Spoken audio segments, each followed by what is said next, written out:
This is a full story. Kitten wishes you all a happy and enjoyable story. I grew up with Hailey as childhood sweethearts and pursued her tirelessly for over a decade. After an unexpected night of passion, she laughed coldly, saying, "Just a pastime between adults. Don't take it seriously." To make up for it, she introduced a junior for me to date and went off to reunite with her first love. Later, when I got into a relationship with someone else, she cried and begged me to come back. At a party, Hailey tried hard to set me up with someone. She pushed a cute girl in front of me and passionately introduced her, recounting details from my life since childhood. The girl was shy, keeping her head slightly lowered and only daring to glance at me with her eyes. She wasn't my type, but out of courtesy and respect for Hailey, we exchanged Facebook contacts. The party ended amidst rounds of drinks. Outside, I draped my coat over Hailey and turned the car heater to the highest setting as soon as we got in. She has always been afraid of the cold. Hailey had drunk a lot. Leaning against the car window, her flushed face, vibrant red lips, and tousled hair exuded her charm. I had known since I was young what kind of person I liked, and that had never changed. The car sped through the night, and silence filled the space between us, the tension brewing in the air. Finally, as she prepared to get out, I spoke up. That night, before I could finish, she interrupted. "It was just one time. Don't tell me you expect me to take responsibility." Ever since Tony went abroad, Hailey had started living recklessly, changing boyfriends one after another, with relationships lasting only a few months or even days. That night, both of us had been drinking. When she wrapped her arms around my waist, the feelings I'd buried for over a decade surged uncontrollably. In the end, I couldn't resist. The next day, I waited eagerly for her to give me a title. Instead, she casually got out of bed dressed and said, "Come on, let's have breakfast," without mentioning the night before. I clenched my fists and corrected her. "I want to take responsibility for you." Hailey brushed her hair behind her ear, revealing the slender curve of her neck. Just one glance reminded me of the marks I had left there that night. Her words were always gentle, but that didn't stop them from being hurtful. "It was just a pastime between adults. Don't take it seriously. Besides, he's back." With that, she stepped out of the car. I slammed my fist onto the steering wheel, the horn emitting a piercing wail into the night, mirroring the anguish in my heart. My phone lit up with a message. "Hi, I'm Serena." Serena talked a lot. No matter whether I replied with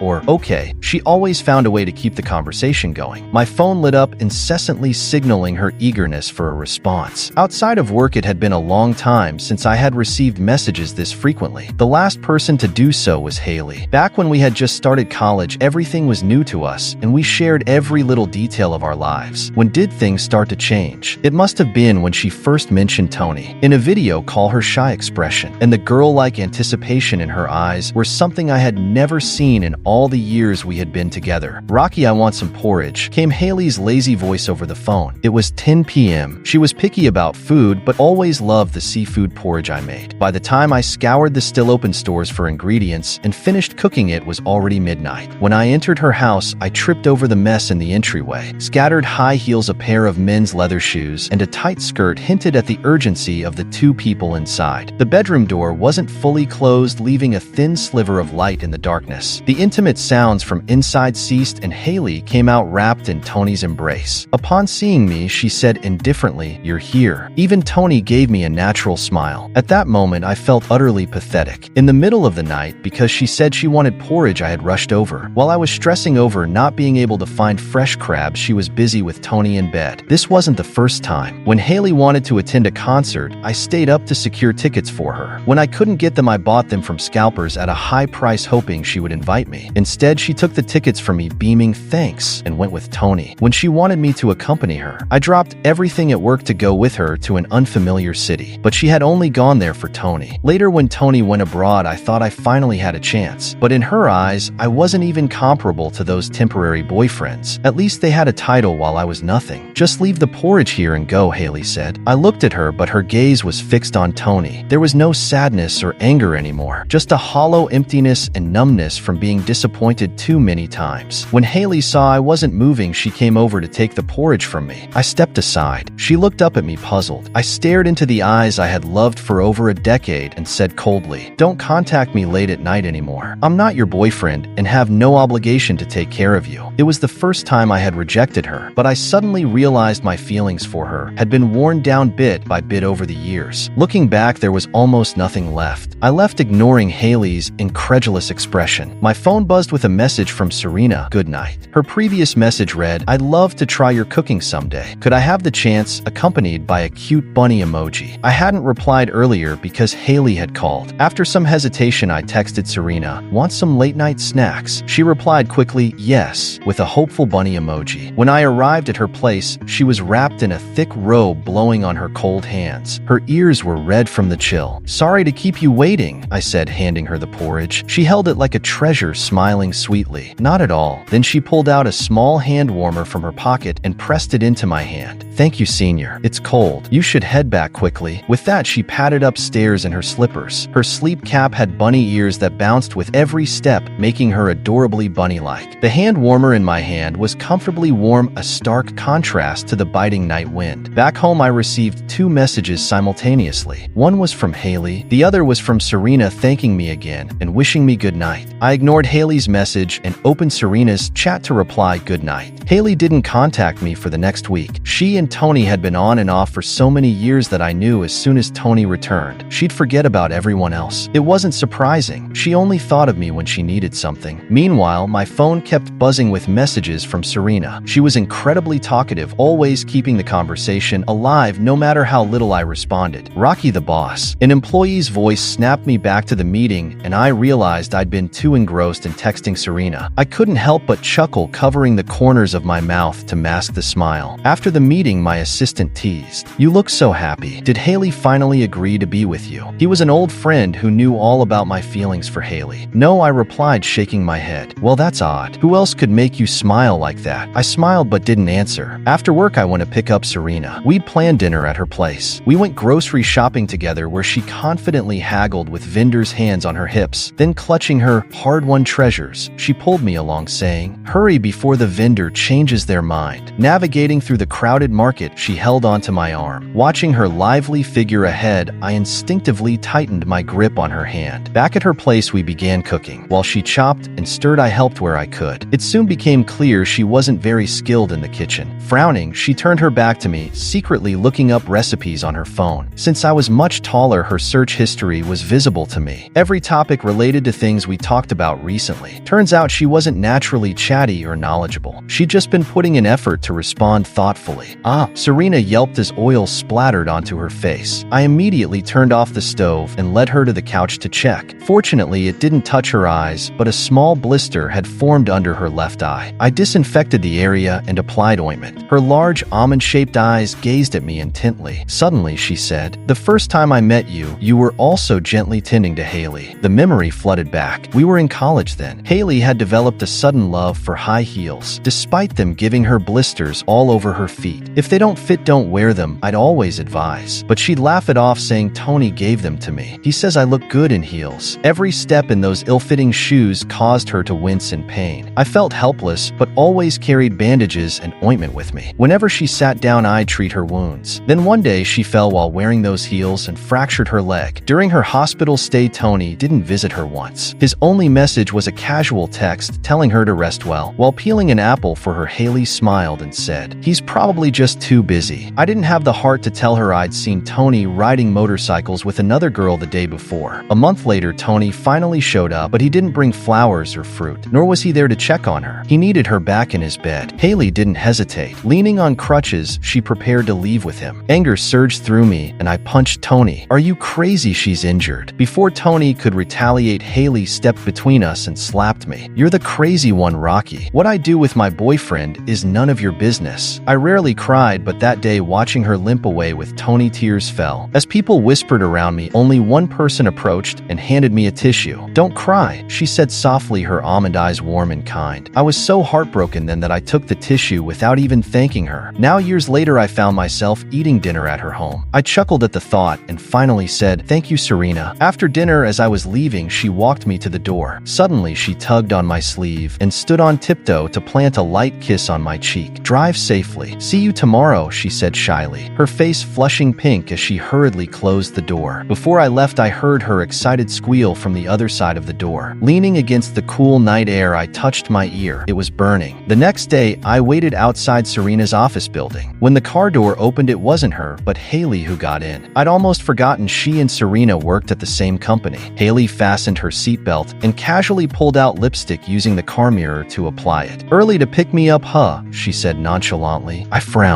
We hadn't spoken in days. What was she talking about? She finished applying her lipstick and leaned closer. "What are you getting me for my birthday this year?" I froze, realizing I'd completely forgotten her birthday, a day I'd remembered for over a decade. Every year I'd buy her expensive gifts, jewelry, bags, even the apartment she currently lived in, though Tony stayed there too. But that was the past. "I didn't get you anything," I said bluntly. Hailey's brows furrowed in frustration. "Rocky, are you seriously trying to upset me?" In the past, her annoyed tone would have made me relent, but this time I stayed firm. "I forgot your birthday. There's no gift." Disbelief flashed across her face. I pressed a button to open her door. "Get out. I'm here to pick up Serena, not you. If you need to get to the restaurant, you can call Tony or take a cab." Hailey glared at me, huffing indignantly. "You're just mad I didn't choose you. Angry maybe in the past, but not anymore." My life was now filled with someone else. All I wanted was for Hailey to get out of the car so Serena wouldn't misunderstand. "Get out," I repeated, my tone cold. With a final huff, Hailey slammed the door shut and stormed off. A few minutes later, Serena arrived smiling, but something about her expression seemed off. Over dinner and a movie, I noticed her distracted demeanor. When I asked if it was work-related, she shook her head. Dropping her off at her door, I saw her red-rimmed eyes. "What's wrong?" I asked, cupping her face. "Did I do something to upset you?" Tears streamed down her face. After a few minutes, she choked out, "Do you still like Hailey?" It dawned on me that she must have seen Hailey get into my car earlier. I'd already told her about my past with Hailey, the years of longing, and that one wild night. Back then, she teasingly asked, "Is there even room in your heart for anyone else?" I smirked now, teasing, "Of course not. It's already full." Her lips pouted in disappointment. "Rocky," laughing, I added, "but I kicked her out, cleaned up thoroughly, and now I'm sincerely inviting Serena to move in. Would she accept?" "Of course," she exclaimed, wrapping her arms around me with a radiant smile. I wiped away her tears and placed a hand on my chest. "Don't you remember, the key to this place has always been yours. No one else can get in." Serena giggled, leaning against me. "Promise." I hugged her tightly. "I love with all my heart, Serena. Only you." Returning home and preparing for bed, Hailey called. I glanced at the clock, 12:30 a.m. I sighed, a little helpless. She was always like this, calling me at all hours without consideration, as if I were on standby 247, ready to obey her orders. In the past, I really was like that. Whenever Hailey called, I'd rush to her side without complaint. I even felt happy deep down. At least I was the first person she thought of when there was trouble. It meant at the very least that I was someone she could rely on. I stared at my phone for a moment, then silenced it. I could roughly guess the reason for her call. Most likely another fight with Tony. Every time they argued, Hailey would run to me in tears, swearing she'd never get back with him. Just as I was about to fall asleep, my work phone rang. The caller was my assistant from the company. After so many years of working together, he couldn't possibly be unaware of my routine. I frowned, annoyed. Unless it was an emergency like the company going bankrupt, he'd surely lose a chunk of his paycheck tomorrow. As soon as I answered, he exclaimed, "Finally! Hailey's been calling me non-stop. She seems to be lost on a mountain." "A mountain?" I was puzzled. Wasn't she dining with Tony at Longquan? It turned out they'd planned to wait for the sunrise on the mountain, but had an argument halfway through. Tony had left Hailey alone on the mountain. I sighed. That was very much in line with Tony's style. For safety's sake, I sent some people to look for her instead of going myself. Once I received confirmation that they'd found her, I went back to sleep. I slept lightly, and as dawn broke, I was startled awake by the sound of my smart lock being opened. Only Hailey and I knew the password. She stood at the doorway looking disheveled. She rushed over, threw her arms around me, and started crying. "I thought I'd never see you again." She'd said similar words before, though not to me. During a college club activity, we had organized a hiking trip. About 50 of us were divided into two teams for a competition. Hailey and Tony were in the same team. Before setting off, I had warned her, "Stay close to the group and be careful." Hailey hadn't even replied before Tony, standing beside her, draped an arm around her shoulders and declared his territory. "She doesn't need your concern." The implication was clear. He was the legitimate boyfriend. Hailey leaned into his embrace, smiling brightly. "Don't worry, Tony will protect me." Ironically, when my team reached the destination, their leader was frantically doing a head count. "Someone's missing." I quickly scanned the crowd but didn't see see Hailey. Tony was sitting on the ground grimacing in pain. A terrible premonition washed over me. Hailey stuck to Tony like glue. If he was there, she would never stray far. I rushed over, grabbed Tony by the collar, and demanded, "Where's Hailey?" He snapped out of his pain-induced stupor, looking bewildered. He didn't know either. After asking around, a girl finally said she thought she saw Hailey heading back to find something. I later learned she'd gone back to retrieve a cheap red bracelet Tony had given her, a so-called love charm he'd gotten from a temple. She'd cherished it for years, refusing to take it off even when it faded from washing. She believed it symbolized their unbreakable bond. If the team leader hadn't stopped me, I might have beaten Tony to a pulp. Ignoring everyone's protests, I went back up the mountain alone to find her. Dark clouds gathered and a storm was imminent. Climbing in the rain was reckless, but Hailey was up there. I had to go. I don't know how long I searched. Rain and leaves whipped against my face, mud made every step a struggle. Finally, I spotted a figure crouched under a rock, shivering. I dashed over and hugged her tightly. She was utterly terrified, her face pale as she cried and cursed, "Why did it take you so long?" I held her close, soothing her over and over until she stopped crying. When she tried to stand, her legs were too weak from fear to support her, so I carried her step by cautious step down the mountain. When we were almost back, I slipped and fell, instinctively shielding her with my body. A sharp rock sliced into my arm and I groaned in pain. Hailey, however, immediately ran to Tony when she heard him call her name. "I thought I'd never see you again," she said to him. I stood there staring at the blood dripping from my arm onto the ground, a vivid, stinging red, but she didn't notice. Maybe she didn't care. The scar on my arm remains. I looked at it now, thinking how ugly it was. Why did I once consider it a badge of honor, a testament to undying devotion? I pushed her away, ignoring the small scratches on her face. "I'll have the driver take you home," I said coldly. "No, I want to stay here," Hailey cried, clinging to me again. In the past, I couldn't resist her wheedling, but now as I saw her hands dirtying my robe, I felt the same irritation I did looking at the scar on my arm. This time I pushed her away harder and went about my business. Unaccustomed to such treatment, Hailey grew flustered. "Rocky, I'll allow it," she suddenly shouted. I paused, confused. "What?" "I'm saying I'll allow it. Don't you want to be my boyfriend? I'm giving you permission." I scoffed, finding it ridiculous. She probably still thought this was some grand favor to me. "And Tony?" I asked. Tears welled in her eyes. "We broke up." Her words didn't move me. They'd broken up and reconciled countless times over the years, always ending up entangled again. Seeing my indifference, she hurriedly added, "It's real this time. He left me alone on the mountain last night. It was so dark and scary, and he walked away without a care. I think you were right. Maybe he doesn't love me after all." So Hailey remembered that incident. She remembered being abandoned by Tony, but she still chose him. I took a deliberate step back and said firmly, "You misunderstood. I don't want to be your boyfriend." "Why?" she pressed. "Because I like Serena. I'm pursuing her." Hailey froze. The driver arrived shortly after. I escorted her out of my home. "In the future, don't call me unless it's an emergency, especially at night. You understand, right? Serena might get upset, and I don't want her to cry." One Serena after another. "Since when were you two so close?" Hailey shouted, but I closed the door without a word. She kept banging on the door. I called the driver to take her away and changed the lock's password. Previously, her birthday and the date we first met. She'd come here so many times, but never noticed the significance. Perhaps she simply didn't care. The new password was Serena's birthday and the day we met. To ensure Hailey wouldn't bother me again, I informed the security guard not to let her in. Finally, I felt at ease. That evening after dinner, Serena and I curled up on the sofa to watch a movie. She picked up a strawberry, placed it near my lips, and said, "Our company is hosting an event next week and employees can bring a guest. Can you come with me?" I smiled. "I was just wondering why you hadn't mentioned it yet." How did you know about this?" I decided to be honest. "Because Hailey asked me to go with her this morning." The person in my arms looked a bit uneasy. "And what did you say?" I handed her my phone. "Here, take a look yourself." She glanced at the screen for a few seconds and then burst out laughing. "Rocky, isn't that a bit too harsh?" I shrugged, feigning helplessness. "What can I do? She's really annoying." Then I reached over to pinch the soft spot on her waist. "And you overthinking things just now?" I wasn't. Serena denied it, laughing as she retaliated. We playfully wrestled on the sofa for about 10 minutes. Caught up in the moment, I asked, "Serena, is it okay?" She slowly wrapped her arms around my neck and nodded, her movements deliberate and sincere. I picked her up and carried her to the bedroom, leaving my unlocked phone on the sofa. The screen remained on Hailey's chat. "Hailey, Rocky, my company, is hosting an event next week for employees and their guests. Can you come with me?" "Me, I'm not your dad." Serena's company event was a 2-day camping trip. With no internet, everyone gathered to barbecue and gossip. I overheard Serena Serena's colleagues nearby discussing how handsome I was, which made me feel a bit self-conscious. While I was momentarily distracted, Hailey approached me holding 2 skewers. "Rocky, can you help tie up my hair? My hands are full." I glanced at her and coldly refused. "Nope." Then I grabbed 2 drinks from the table and added, "Now I don't have free hands either." I walked over to Serena, affectionately draped an arm around her shoulder, and handed her a drink. Hailey didn't like me being close to other girls, or letting other girls get close to me. In high school, when a girl gave me a love letter, Hailey found out and read it aloud in front of everyone, causing a huge scene. The girl was so humiliated, she took several days off school. Looking back, I was both angry at Hailey for hurting her and secretly pleased. I thought it was jealousy, a sign that Hailey liked me. After all, why else would she be jealous? But when she introduced me to Serena, I realized it wasn't love. It was possessiveness. To her, I was like an old toy she'd kept for years, worn out and lacking novelty. She didn't truly want it, but she wouldn't let anyone else have it either. That day, I finally understood and I let go. There was no grand revenge plan, no lingering obsession, only relief and release. So I opened my heart to Serena, fell in love with her, and moved on. Our story may have begun because of Hailey, but it was never about revenge. I thought that morning's incident would have discouraged Hailey given her pride, but she really surprised me. Later in the evening, everyone gathered around a campfire to eat, drink, and chat. Serena rubbed her arms and said, "I'm a bit cold." I nodded and went to fetch a jacket for her from the RV. Just as I picked it up, I heard the sound of the door locking behind me. I turned to see Hailey standing there wearing a thin outfit despite the chilly temperature. Her left shoulder was exposed, her long wavy hair flowing down and her gaze seductive. I used to be infatuated with that face, but now all I could think about was Serena outside, feeling cold as she waited for her jacket. I didn't want to guess Hailey's intentions and tried to step past her to leave, but she didn't move and even leaned closer. "Hey Hailey," I warned. She pressed closer, a sly smile on her lips. "Rocky, we're alone. No one will know, let's just..." My brows furrowed deeply, a wave of disgust washing over me. Just then a noise came from the window behind us. I turned to see Serena standing there, her eyes red. Panicking, I stepped back and put a meter of distance between myself and Hailey, frantically waving my hands. "It's not what you think, Serena." Serena didn't respond, tears already streaming down her face. Hailey smirked triumphantly and added fuel to the fire. "Oh, Rocky, why are you so anxious? Look, your little girlfriend caught us." "You're so dumb," Serena suddenly said, her voice firm. "Did you think I'd throw a tantrum and break up with him?" She held up her phone, displaying a recording. "FYI, there's surveillance everywhere nowadays. The RV's camera is synced to my phone, and I've already saved the footage. Want to watch how you tried to seduce someone else's boyfriend?" I had already opened the door and exclaimed, "That's amazing." Serena tilted her head up proudly. "Of course." Hailey's face turned pale as she stared at us, fury boiling inside her. A string of setbacks had left her with one consuming thought: Rocky belongs to her. He's been by her side for so many years. Serena stole him away. If Serena disappeared, everything would go back to the way it was. Hailey grabbed a knife from the table and charged at us, aiming for Serena. "Disappear. I want you gone." At the last second, I noticed and instinctively shielded Serena. The sharp blade pierced my side and pain radiated from the wound as I collapsed to the ground. In my fading consciousness, I saw Hailey drop the knife and flee. Serena knelt beside me, hands trembling and covered in blood. Her tears fell onto my face. I wanted to tell her not to cry, that I'd be okay, but no words came out. I never thought Hailey would actually harm someone. After all, she used to cry for hours over an injured bird. I first met her one summer when we were 10. Peering over the fence into the neighbor's yard, I saw a girl in a white dress with pigtails crouched under a tree crying. "What's wrong?" I asked. Through her tears, she pointed to a small bird on the ground. "It looks like it's dead. Poor thing." I climbed over the fence and knelt beside her. "It's not dead, just hurt. See?" I gently stroked the bird's head and it stirred in response. Together, we managed to return the bird to its nest. As I turned to leave, she grabbed my hand and asked, "Can you visit me often? My parents aren't home much and I'm always alone." Hailey's parents were often away for days or weeks, so she waited for me every day. Eventually, I stopped climbing the fence and she'd stand at the gate waiting for me to show up. Every day, she wore a different princess dress, clutching a stuffed toy with a hopeful expression. The moment she saw me, her face would light up with the brightest smile, so full of life. One day, I brought a toy sword. She dug through her pile of toys, pulled out a plastic crown, and said with a playful grin, "I'm the princess and you're my knight." For over a decade, I played the role of her knight. But even knights must leave someday, because now I have someone else to protect. When I woke up, it had already been 3 days. Serena still looked worried, her brows furrowed in concern. To ease her mind, I got out of bed and pretended to walk briskly. "See, I'm fine now. You don't have to worry anymore." Family and friends came to visit me one after another. Even Hailey's parents showed up. I hadn't seen them many times before. My impression of them was still stuck on the night Hailey ran away from home. She hopped onto Tony's motorcycle and sped off, leaving behind her tearful mother and her silent father. They came to plead for Hailey. After all, intentional assault is a crime that could lead to jail time. They said a lot, mostly recounting past events, hoping to appeal to my emotions with the years of friendship we once shared. I remained silent, lost in my own considerations. Hailey's mother thought I was determined to see her daughter go to prison and, in desperation, tried to kneel before me. I stopped her. "Auntie, she nearly hurt my girlfriend. I could never forgive her." But Hailey's parents immediately saw a glimmer of hope. But what? I hesitated, then relented. Hailey had finally seen Tony for who he truly was. As a longtime friend, I genuinely hoped she could start over. But this would be the only time I forgave her. "I won't press charges against her, but we have to set 3 conditions. First, she must leave here and never appear around me or my girlfriend again. Second, she must never harm my girlfriend again. Third, you should spend more time with her." Hailey's parents readily agreed to these terms. I have a strong constitution, so I recovered almost fully in about a week. That day, Serena came to pick me up from the hospital with a bouquet of flowers. As we were leaving, my phone buzzed with a message from an unknown number. The message was brief: "I'm sorry." There was no need to guess who it was, but my heart remained calm, unruffled. Serena leaned close to me, her face full of curiosity. "What are you looking at?" I squinted and asked back, "Want to know?" She nodded. I edited the message, then sent it to her and tapped on the screen. "I just sent it to you. Check for yourself." Serena picked up her phone, her face turning red as she read it. "Rocky," the message read. "What's the best position for a guy with a back injury to conserve energy?" I followed it with 2 images for demonstration. Serena chuckled softly and said, "I like the second one better. What about you?" The end. If you like Kitten's story, please follow and like it. Updated every morning at 9 a.m.